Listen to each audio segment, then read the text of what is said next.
আগামী কয়েকদিন কক্সবাজারে ভারী বৃষ্টির পূর্বাভাস দিল কক্সবাজার আবহাওয়া অধিদপ্তরের সহকারী আবহাওয়াবিদ মোহাম্মদ আব্দুল হান্নান। এই ভারী বৃষ্টিতে কক্সবাজারের বিভিন্ন এলাকায় পাহাড় ধসের আশঙ্কার কথাও জানান তিনি।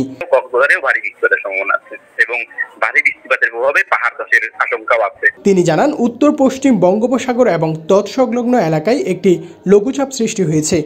এমন অবস্থায় দেশের 4টি সমুদ্র বন্দর চট্টগ্রাম, কক্সবাজার, মংলা ও পায়রা সমুদ্র বন্দরকে 3 নম্বর স্থানীয় সতর্কতা সংকেত দেখাতে বলা হয়েছে। 3 নম্বর সতর্কতা সংকেত আছে। আকাশ আজকে সারাদিন এরকম মেঘাচ্ছন্ন, মাঝে মাঝে রোদ উঠছে, কিন্তু বেশিরভাগ সময় মেঘাচ্ছন্ন ছিল। এরকম আবহাওয়া আরো কয়েকদিন থাকবে। আবহাওয়া অধিদপ্তর আরও জানায়, লঘুচাপের প্রভাবে উত্তর বঙ্গোপসাগর এলাকায় গভীর সঞ্চারণশীল মেঘমালা সৃষ্টি হচ্ছে। তাই উত্তর বঙ্গোপসাগর, বাংলাদেশের উপকূলীয় এলাকা এবং সমুদ্র বন্দরের উপর দিয়ে দমকা অথবা ঝোড়ো হাওয়া বয়ে যেতে পারে। মোহাম্মদ মুর্শেদ, TTN, কক্সবাজার।